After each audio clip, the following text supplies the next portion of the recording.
You start human, fragile, one-armed. They have the numbers, the guns, the walls. You have motion.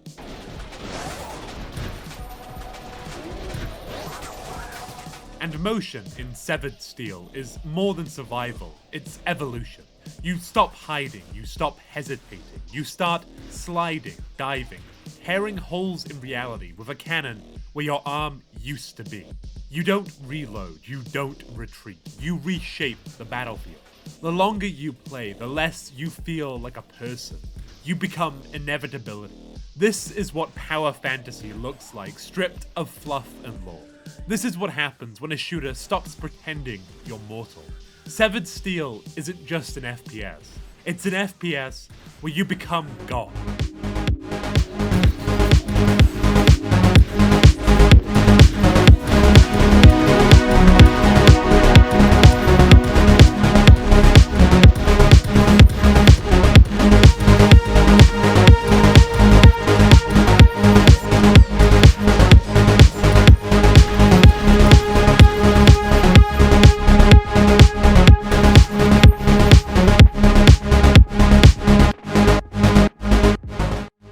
Let me tell you something about divinity in video games. Most shooters give you God mode as a cheat code. Infinite health, infinite ammo, infinite boringness. Severed Steel does something different. It makes godhood the mechanic. You start with a handicap.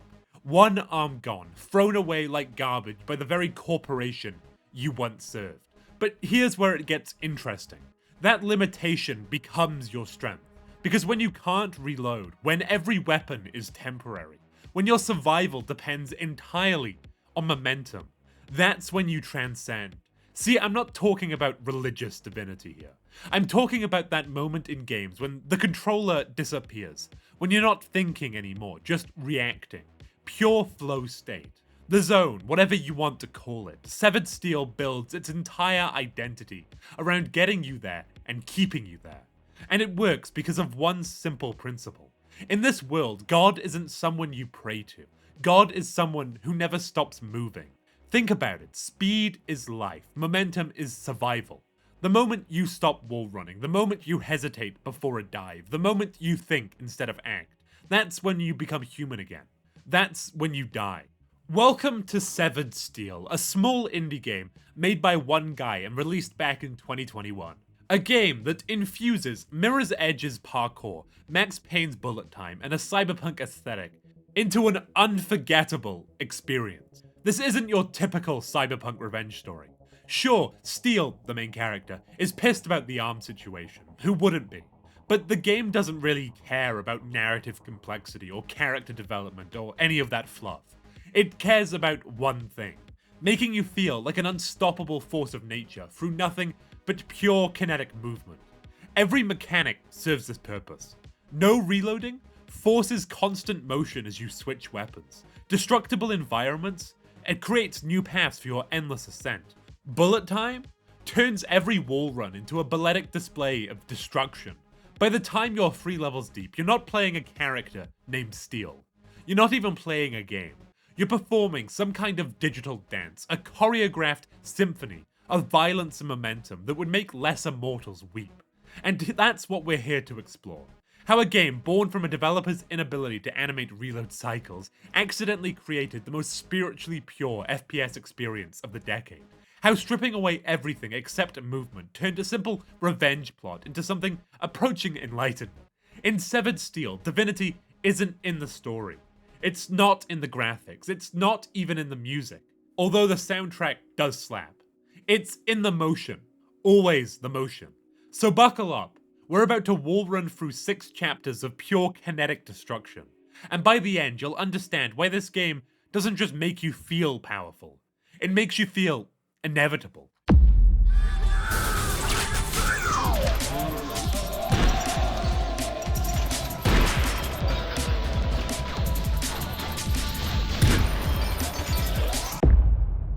You start abandoned, one arm missing, thrown in a trash compactor like yesterday's takeout. Eden says your former employees, generic cyberpunk megacorp number 4790, or whatever the fuck, figured you were done. Big fucking mistake. See, most games start you off with a setup. Backstory, motivation, some tear-jerking cutscenes about your family. Severed Steel says fuck all that. You wake up surrounded by literal garbage and the game's like, figure it out. I respect that. Pure distilled revenge is a dish best served wall running at 200 miles per hour. First thing the game teaches you, how to move. Not walk, not run, move. Diving, sliding, wall running, like gravity's just a suggestion. And here's the kicker. While you're pulling off these acrobatic feats of impossibility, you're invincible. Motion isn't just survival, it's active defense. It's the game telling you, see that helicopter of death coming at you? Dance around it. The tutorials aren't tutorials, they're training montages. You're Neo learning Kung Fu, except instead of I know Kung Fu, it's I know how to roundhouse kick a door into next Tuesday. Every mechanic clicks into place with this weird zen perfection. Dive, slide, slow-mo, wall run? It's not about memorizing inputs, it's about flowing through space like you're swimming through violence. Then you get your first weapon, and oh boy, the soundtrack kicks in as you start your corporate-sponsored genocide tour. Diving across rooms, smashing through windows, turning Eden Sys security into modern art installations. Your objective? Destroy thermal controls, which is corporate speak for break everything and everyone in this room. Here's what I love. The game gives you simple objectives wrapped in destruction. Need to progress? Destroy some pistons. Need access? Wreck these terminals. Need closure? Murder literally everyone. It's like Office Space if Peter decided violence was the answer and also learned parkour. The enemies scale up gradually. Generic grunts give way to heavily armored dudes with grenade launchers. But here's the thing, your movement makes everyone equally mortal. Sure, Bomb Squad guy might take a few more hits, but when you're wall running around him at the speed of sound, he's just another obstacle course element at that point. By the time you hit the R&D labs, you've gone from blue industrial hellscape to sterile, white corporate dystopia. Destroy samples, the game says. Samples of what? Who cares? We're not here to do lab work, we're here to redecorate these rooms with bullet holes and broken dreams. And then, you find it. Cyber medicine. Locate the prototype. You fight through more security, sliding and diving and turning armed guards into physics experiments, until you reach this operating room. Glass observation decks, a surgical table, dramatic lighting, and there it is, the arm cannon. The cutscene that follows is perfect in its simplicity. Steel grabs the cannon, slaps it on her stump, and immediately starts testing it on the furniture. No dramatic speeches, no this changes everything moments. Just, oh cool, now I can punch holes in walls, and moving on with her day. This is the transformation moment. You went from victim to something else. Something that doesn't just overcome obstacles, something that erases them. The limitation they inflicted on you wasn't a weakness, it was the catalyst for becoming something beyond their comprehension. By the end of Chapter 1, you've learned the first law of Severed Steel's physics. Motion equals divinity. They threw you away thinking you were broken. You came back as a force of fucking nature. The game isn't telling a story about revenge. It's performing a ritual about transcendence through pure kinetic energy. And you're not just playing it, you're becoming it. But this was just the warm-up. Now you have the tools. Now we reshape reality.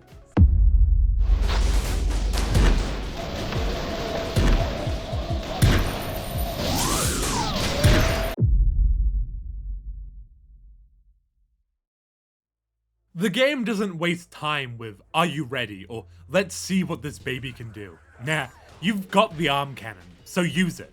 Right off the bat, you're blasting holes in walls like they're made of wet cardboard. The pristine white sterility of the labs, gone. Now you're in this dark, brooding mechanical hellscape that screams, we build dystopian infrastructure here. Enter the vents, the game says? Cool. Except now, walls aren't obstacles, they're suggestions. You can make your own doors, your own hallways, your own shortcuts through reality. The tight corridors suddenly become this playground where wall running isn't just a movement option, it's practically required. And every surface is prime real estate for blasting new paths. The level design knows what it's doing. These cramped spaces force you to get creative with your newfound wall breaching abilities. Enemy around the corner? Fuck corners. Blast through the wall and surprise them. Need elevation? Create your own. Then the game throws you into this massive open area dominated by industrial fans. Your objective? Disable them. Translation: destroy everything while fighting gravity itself. The verticality here is insane. You're bouncing off walls, diving between platforms, managing airflow while armed goons try to ventilate you in the traditional sense. It's chaos, but the good kind. The kind where you're simultaneously solving a 3D puzzle and committing mass murder. Drop down into the subway vents and shit gets weird. The simple objective, descend, becomes this atmospheric journey through industrial innards. You're disabling more fans, carving your path downward, until you hit this area called normalized emptiness. What the fuck is normalized emptiness? I don't know, and the game doesn't care to explain. It's purple, it exists. I think it's purple anyway, I'm kind of colorblind, so just, yeah. You've got to activate Space Cube. I mean, sure, why not? At this point, you're just following physics-defying orders because the destruction feels good. After you activate whatever cosmic dice the Space Cube is, new objective: destroy anti-gravity substances. Again, no context. Are we saving the world? Making things worse? Making things better?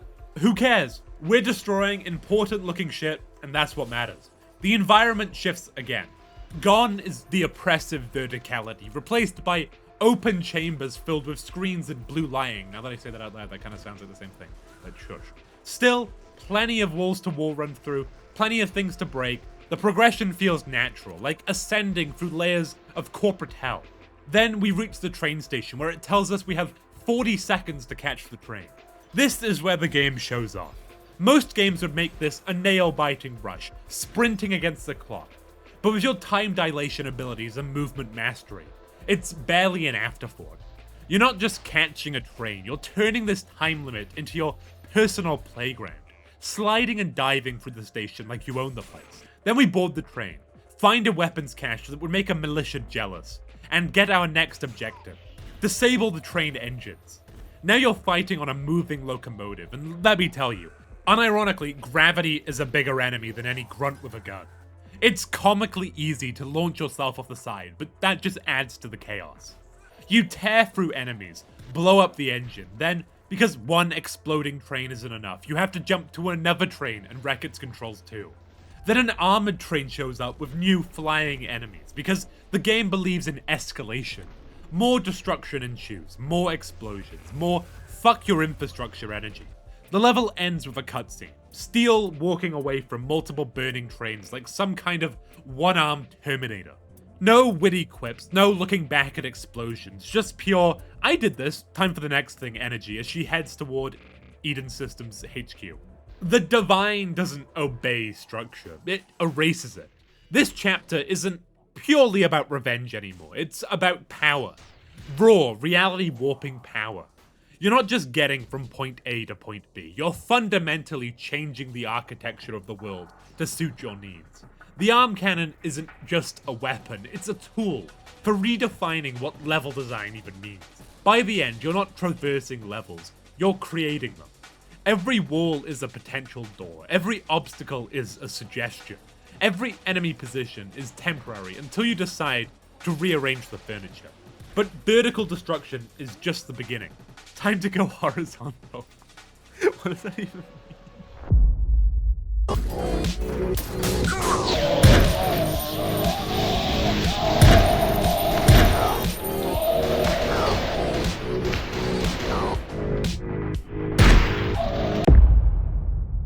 The cutscene ends and we are outside a set of doors. We push through them and all hell breaks loose. Fuck subtlety, apparently. The hallways are narrow but vertical, with windows in adjoining rooms that become improvised murder boxes. Your objective? Kill them all. No pretense, no moral complexity, just pure, distilled carnage. The game's escalating, and so are you. Where before you were learning mechanics, now you're performing. Every wall run flows into a dive, every dive into another kill. It's not combat anymore, it's choreography. A dance of death set to the soundtrack of corporate security screaming obscenities at you. And holy shit do they scream. These guards have mouths on them like Fear's replica soldiers. They're yelling about stopping that bitch and other pleasantries approximately 0.004 seconds before you turn them into red mist. It's almost charming how they maintain their trash talk during their last moments. Almost. Next up, intelligence. You fight through more security, but now the game throws you a curveball. A fully armored flamethrower dude. His weak point, the tank on his back. You have to dive behind him and watch him go up like a Roman candle. I'm guessing this crispy bastard was the head of intelligence. Nothing says ironic death like the intelligence guy getting outsmarted by someone who just jumped behind him. Then comes the data prism. Red neon catwalk suspended over a void that'll kill you if you so much as look at it wrong. Your mission, destroy the consoles. The level design is all vertical death traps, but that's what makes it perfect. Every platform demands precision. Every leap could be your last, but you're beyond human limitations now. You're approaching something else. The server rooms dial up the destruction porn. You're systematically erasing Eden Systems' entire digital existence. One motherboard at a time. Massive server pillars line the room center, all suspended over more instant death voids.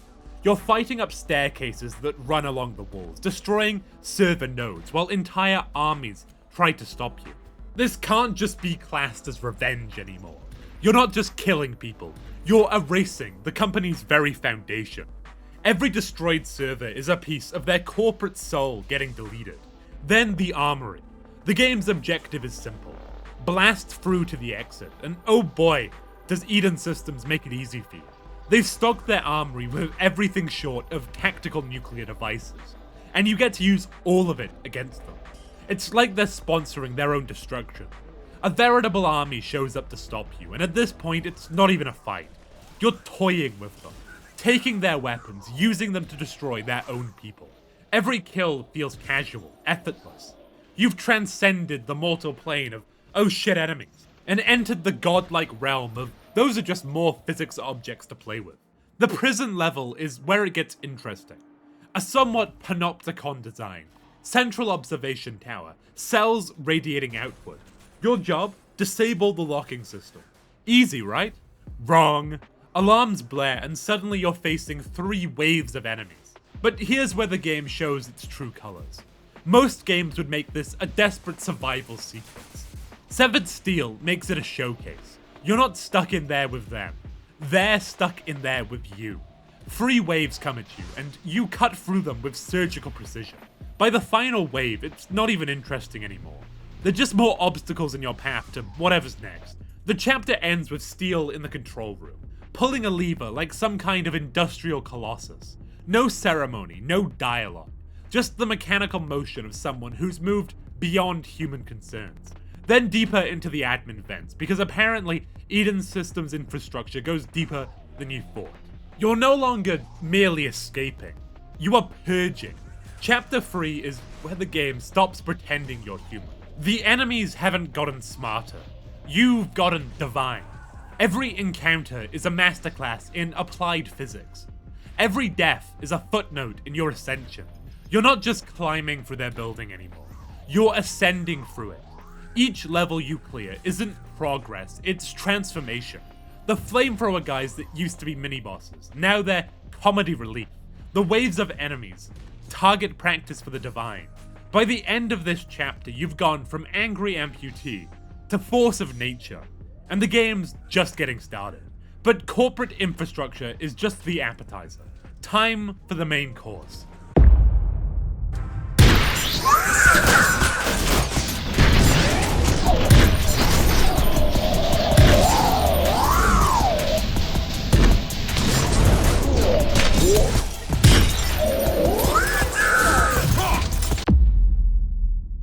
You walk into an orange room, because apparently Eden Systems believes in interior design therapy. We've gone through the entire fucking color spectrum at this point. Your objective? Power up the fan. How do you power up a fan in Severed Steel?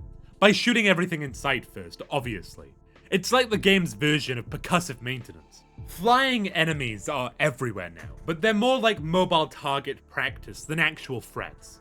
The slight challenge they provide to your aim is almost insulting at this point. You're not worried about them, you're contemplating whether it's more fun to shoot them or kick them mid-air. The gameplay here revolves around using fans to boost yourself vertically, clearing rooms and interacting with consoles. And by interacting, I mean standing near them because Steel doesn't believe in keyboards. She communicates with computers through pure presence and violence. Then you hit what looks like an artificial forest and get this gem of an objective. Begin the relaxation exercises. Steel needs therapy? Sure, let's see where this goes. Relaxation exercise. Murder everyone. Next objective. Relieve stress by killing more people. Final instruction. Go back to work. I guess the HR department has some unorthodox wellness programs. But hey, if it works for Steel, who am I to judge? At this point, your movement is getting more refined, more effortless. You're not just playing the game anymore, you're performing ballet with assault rifles. The reception area kicks things up with that characteristic Eden Sys aesthetic. Office vibes, but with dramatic angles and harsh white lighting. Disable security systems, they tell you, which is basically what you've been doing for the last 3 chapters anyway. But sure, let's make it official. The game stopped pretending these objectives mean anything specific. It's just giving you excuses to keep destroying shit. Lower admin hits you with invisible enemies carrying silenced weapons. Spooky. Except they shimmer when they get too close, which is all you need to turn them into just another corpse for the pile. The game keeps trying to introduce threats, but at this point, you're so far beyond human limitations that everything feels like a puzzle, with shoot it until it stops moving as the solution. Next, erase portable data, because we're not just killing people now, we're systematically dismantling everything the corporation stands for. Bit by bit, byte by byte. The only new challenge comes from suited fuckers with shoulder-mounted miniguns and rocket launchers. Would be intimidating if they didn't have the same universal weakness of head goes pop when shot. You take the elevator to upper admin and get to hack computers. And by hacking, they mean point the shotgun at the fucking computer and click the trigger.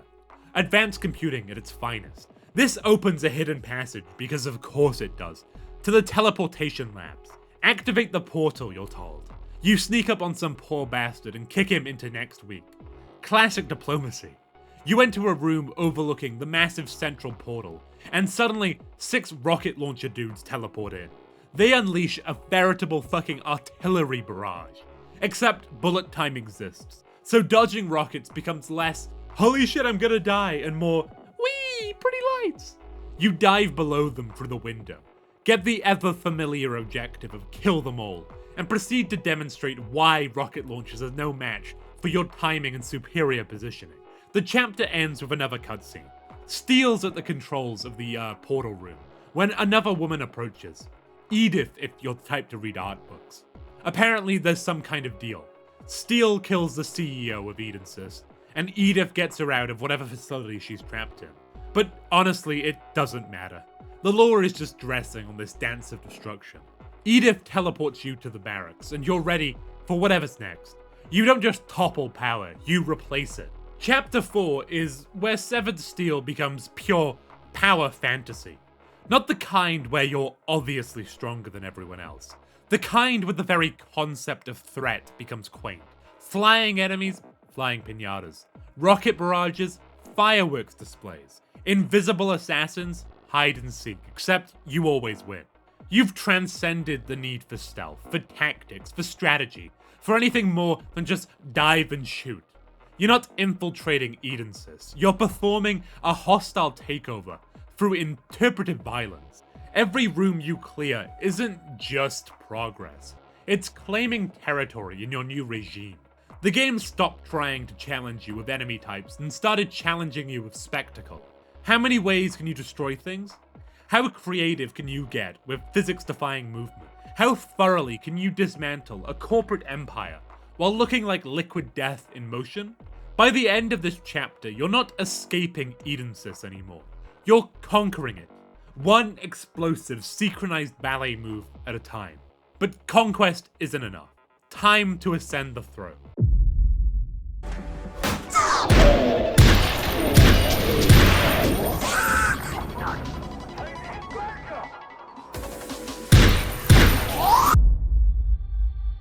you teleport into yet another weapon rack, turn the corner, and immediately more guards. The shouting begins. We got a man down! No shit, Sherlock. You've got like 30 men down and counting, but hey, points for optimism. First objective, get to the exit, which would be straightforward if you weren't in the heart of Eden Systems barracks. But at this point, guards being in the way is like traffic cones being in a race car's way. An inconvenience at worst. Next, apartment blockade. Residential Eden System living. Your objective? Eliminate the VIPs. A touch vengeful, I like it. At first, it's confusing. These VIPs are directly above you with no clear path. Then you remember, I have an arm cannon. Vertical level design becomes your bitch. Blast a hole, ascend, eliminate. Simple. The VIPs look suspiciously like regular guards. I guess at this point, Eden System has conscripted their entire workforce into the security forces. Makes sense when you're facing an unstoppable force of nature with anger management issues. Then greens, a garden area. How quaint. Eliminate snipers perched on posts. This level gives you teleporter portals scattered everywhere, because why make you walk when you can quantum leap between murder opportunities? Combined with your movement abilities, these snipers might as well have target practice signs above their heads. Next up, towers adorned with kanji decorations. Fight your way up the first tower, get to the second, find a portal to the exit. The game's pacing has reached this beautiful rhythm where ascend tall thing, kill everything, find portal, repeat, feels like a meditation. Your next residential stop gives you an objective that's definitely lost the plot. Meet 6 cool guys. And by meet, we all know what they mean. Are these guys important? Who cares? You're basically completing your revenge tour checklist. Plunge in, kill them all, move on. Then comes Party Mansion. A nightclub. First objective, turn on the music. When you do, all hell breaks loose. Enemies teleport in as the music blares. It's actually kind of great. Like hosting the world's most violent rave. I swear, these guards should have run out of recruits 3 hours ago. Who's still signing up for the suicide mission? But finally, we reach Tor's office, the climax. Time to face Tor Erickson, CEO of Edensys. Plot twist, he's in a fucking mech. A quadrupedal death machine that makes regular goons look like training dummies. This is where the difficulty actually kind of spikes. The fight is brutal. Your weapons ping off his armor while he screams corporate nonsense. There's a weak point on his back, of course there is. But here's the catch. Without other enemies to kill, you can't replenish health, ammo, or slow-mo. It's borderline impossible. Fortunately, Edensys helpfully beams in random enemies to help their CEO, which is exactly what you need. Tear through them, get your resources back, and keep chipping away at Tor's mech. It's like they don't understand that giving you cannon fodder mid-boss fight is the worst possible strategy. Finally, you land the killing blow. Cutscene time.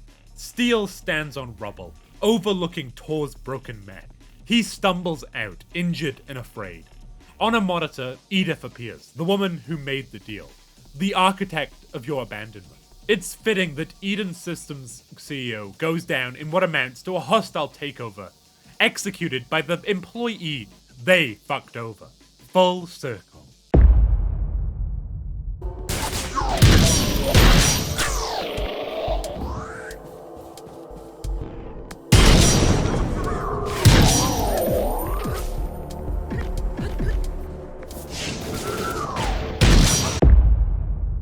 But even still, our revenge tour isn't quite done yet.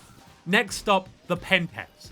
Japanese-inspired corporate extravagance, filled with invisible guards, but what once might have been a challenge is now just routine. You breeze through them like it's a morning commute. After clearing the penthouse, you hit the art gallery.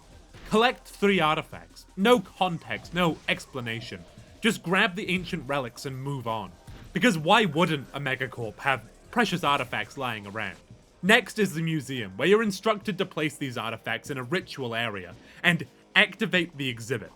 This is where Severed Steel finally embraces its complete disregard for narrative logic. You place the artifacts, fight through more guards, and return to take their power. What does take their power mean? Slaughtering a bunch of guards next to artifacts to overclock your arm cannon, of course. Not sure how that works, but hey, at this point questioning the logic feels a bit unnecessary. Your reward? 2 extra shots before recharging. Worth it? In this economy? Absolutely. You breeze through a hedge maze and climb to the estate. A massive mansion with one simple objective. Destroy. They give you a flamethrower and set you loose. Again, the game knows what it's doing. You've collected a Bosnian genocide worth of bodies at this point, so why not add arson to the list? Then, the wall. A place where you use your souped up arm cannon to blast through 4 dense walls while armed guards swarm you. The game's throwing everything it has at you now. But it doesn't matter. Killing recharges your arm cannon, creating this beautiful cycle of violence and progression. You're not just unstoppable, you're perpetual. Finally, you reach the conscience, the penultimate area. Open the portal. Every enemy type you've faced so far shows up to stop you. This is the culmination of everything you've learned, every skill you've mastered. You may not know what's going on narratively, but the game tells the story. You've ascended beyond mortal concerns. You start the portal, use it to enter a different completely white room, and start the process. The lights dim and your objective becomes simple. Kill, kill, kill. Then destroy shields guarding something. Whatever it is, it needs to be detonated, so you do. Final objective, destroy the heart. What heart? The heart of capitalism? The heart of the company? The heart of yourself? Does it matter?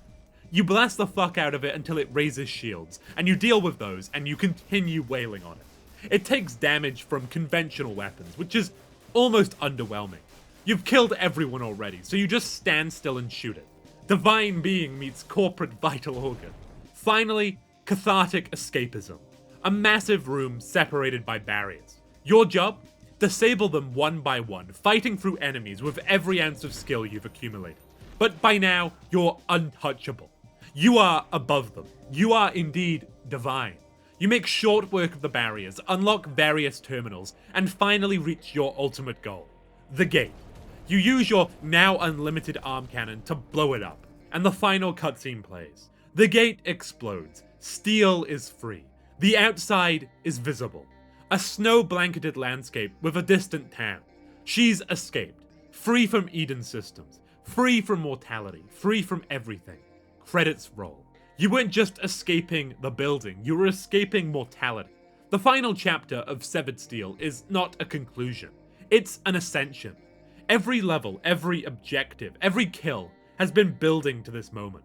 Not just the moment of escape, but the moment of transcendence. The artifacts, the heart, the gate, they're all symbolic. We're not just destroying a corporation, we're destroying the very concept of limitation. The snow-covered landscape isn't just freedom from the corporation, it's freedom from being human. By the end, you've accomplished something rare in gaming. You've become divine, not through narrative contrivance, but through pure mechanics. Your mastery of movement, your understanding of physics, your relationship with time itself. These are the tools of your ascension. You didn't just escape a building. You escaped the very concept of being limited. You escaped mortality itself. And as Steel walks into that frozen wasteland, alone but free, you understand. This was never about revenge. It was about evolution, about becoming something more through sheer will and motion. In Severed Steel, divinity isn't granted, it's earned. One wall run, one dive, one perfect shot at a time. Motion is divinity.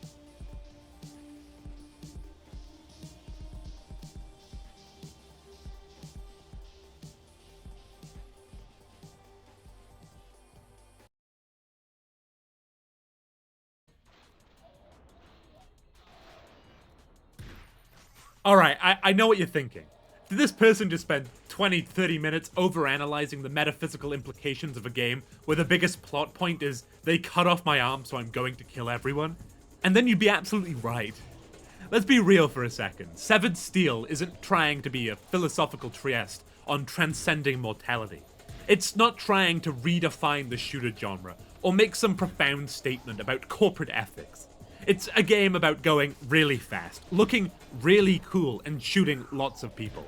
And it's fucking brilliant at it. But sometimes the most profound experiences come from the simplest concepts. Severed Steel distills the FPS experience down to its purest form: movement and destruction. It strips away everything extraneous: reload animations, complex narrative justifications, even basic physics at times, and focuses entirely on making you feel like an unstoppable force of nature. And in doing so, it accidentally creates this beautiful commentary on what power fantasy in gaming can be. Not the boring kind where you're just arbitrarily stronger than everyone else, but the earned kind where your mastery of mechanics makes you feel genuinely transcendent. The game has plenty more to offer beyond the campaign too. Firefight mode lets you tackle individual levels with specific challenges, perfect for showing off once you've mastered the movement system. The level editor with Steam Workshop support means there's theoretically infinite content if you fall in love with the mechanics. And Rogue Steel modes adds roguelike elements to the mix, with randomized levels and perks to collect. There's also New Game Plus, which ramps up the difficulty considerably while letting you keep all your movement mastery. It's the game saying, okay Hotshot, you think you're good at the game? Prove it. But honestly, none of that would matter if the core gameplay loop isn't satisfying. And Severed Steel's is immaculate.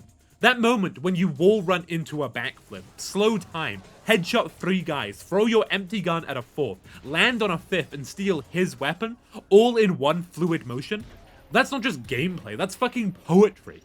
So maybe I got carried away with all the divinity through motion talk. Maybe the developers just thought it would be cool to make a game where you never have to reload because the main character has one arm. Maybe the arm cannon exists simply because blowing holes in walls is fun. But I think there's something meaningful in the way Severed Steel makes you feel.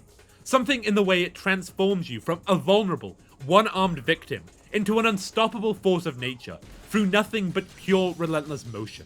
In a world of shooters content to let you hide behind cover and pop out for occasional headshots, Severed Steel demands perpetual movement. It rewards aggression, creativity, and speed. It punishes hesitation and stillness.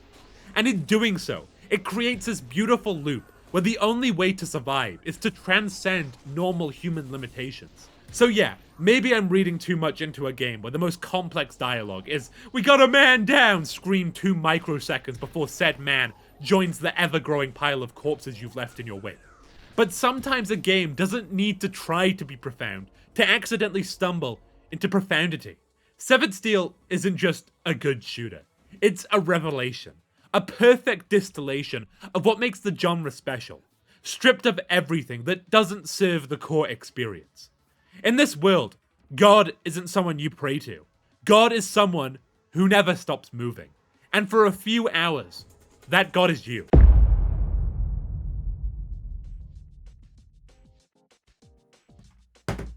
Oh, well, I hope you did enjoy that video. I enjoyed this game a lot. It's a bit expensive for the amount of content campaign-wise, but if you enjoyed the gameplay loop enough to play the other modes, it's more than worth it, in my opinion, anyway. But yeah, as always, I'd like to thank the members, that of course being The Milkman, Reese Lunn, Roxano, Vinicus Franca, A Brick Wall, Ice Bear, and Ash Crowing.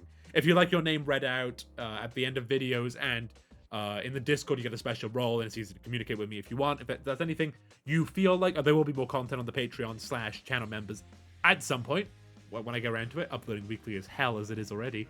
But yeah, if that sounds interesting to you, then support me. If not, then don't. Make sure to like and subscribe if you enjoyed. I did. No, I mean, if you made it this far, you might as well, but it's up to you. Let me know down below any future games you'd like me to cover, and make sure to check this game out. I would say, well, as of recording, right now, it's on sale on Good Old Games, I think, on GOG.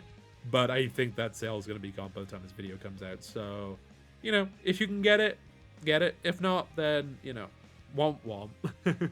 But yes, I do hope that you enjoyed, and I shall see you in the next one. Bye-bye.